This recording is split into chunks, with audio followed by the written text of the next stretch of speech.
हरियाणा के भिवानी जिला के सिंघानी गांव की 19 साल की मनीषा एक प्ले स्कूल टीचर थी।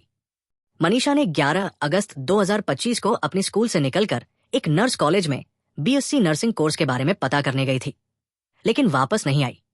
मनीषा 11 अगस्त को स्कूल से निकली और उसी दिन से वो गायब थी। उसका फोन भी अनरीचेबल था, जिसके बाद उसके पिता ने मिसिंग पर्सन की शिकायत पुलिस में दर्ज करवाई। पर पुलिस ने प्रारंभिक रूप से इस शिकायत को लेकर ज्यादा गहराई से ध्यान नहीं दिया और इसका अंदाजा लगाया कि हो सकता है कि वो अपनी मर्जी से कहीं चली गई हो। 13 अगस्त को मनीषा का खून से लथपथ शव सिंघानी गांव के एक खेत में मिली, जिसमें उसका गला कटा हुआ था। मनीषा के परिवार वालों ने पुलिस की प्रारंभिक कार्रवाई की आलोचना की, कहा कि शिकायत को तुरंत रजिस्टर नहीं किया गया और एफआईआर में देरी हुई। गांव में नाराजगी बढ़ गई, लोगों ने सड़कों को ब्लॉक कर दिया और महापंचायत बुलवाई गई। मनीषा के परिवार ने तब तक उसकी अंतिम संस्कार नहीं किया जब तक हत्यारे पकड़े नहीं जाते। हरियाणा के सीएम नायब सिंह सैनी ने भिवानी एसपी को ट्रांसफर कर दिया और 5 पुलिस अधिकारियों को सस्पेंड कर दिया इस केस की जांच में गलती के लिए। पुलिस ने कई टीमें बनाकर केस की तलाश शुरू की, लेकिन अभी तक आरोपी का पता नहीं चल पाया है। National human rights commission NHRC ने भी इस केस का रिपोर्ट मंगवाया। लोकतांत्रिक पार्टियों ने सरकार की निंदा की और कानून व्यवस्था पर प्रश्न उठाए। पोस्टमार्टम रिपोर्ट में पता चला कि मनीषा की हत्या उसके गले को काटी हुई स्थिति में हुई। खास बात यह है कि पुलिस ने, जहां तक सीसीटीवी फुटेज का सवाल है, नर्सिंग कॉलेज ने प्रारंभिक रूप से प्रजनन करने में देरी की, जो शक को जन्म देता है। कैसे के कारण भिवानी, हिसार, जींद और फतेहाबाद में विरोध हुए, मार्केट बंद रहे, मोबाइल इंटरनेट और बल्क SMS सर्विसेज को 48 घंटे के लिए रोक दिया गया ताकि अफवाह न फैले।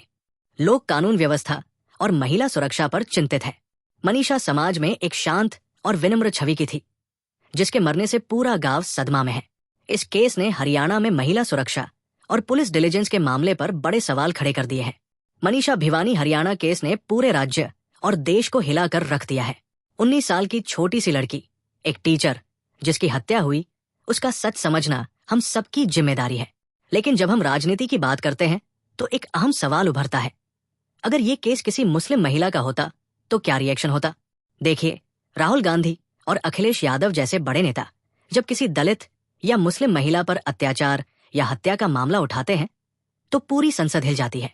संसद की गतिविधियां रुकी हैं, प्रोटेस्ट होते हैं और राजनीतिक पार्टियां अपने वोट बैंक के लिए राजनीतिक और सामाजिक सवालों को उठाती है। उनके शाउट लाउड कैंपेन से मीडिया भी गर्म हो जाता है। लेकिन जब मनीषा जैसे केस आते हैं जो हिंदू कम्युनिटी की महिला से संबंधित होते हैं, तो अलग अलग राजनीतिक पार्टियां चुप रहना पसंद करती हैं। हरियाणा में मनीषा के केस में हरियाणा के मुख्यमंत्री ने कहा कि विपक्ष इस मामले को राजनीति मत बनाए।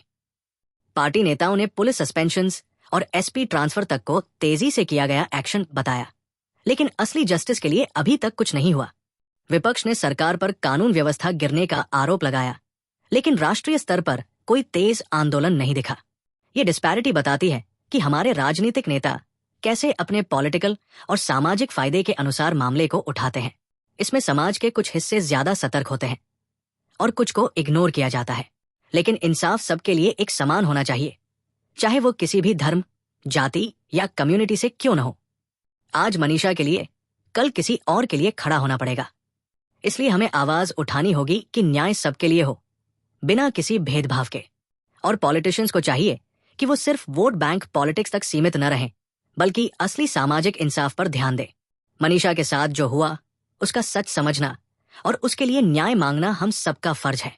ये केस सिर्फ एक परिवार का दर्द नहीं, बल्कि हम सबका इम्तिहान है। हम सबको ऐसे मामले में न्याय के लिए आवाज उठानी चाहिए और महिलाओं की सुरक्षा पर सामाजिक जागरूकता बढ़ानी चाहिए।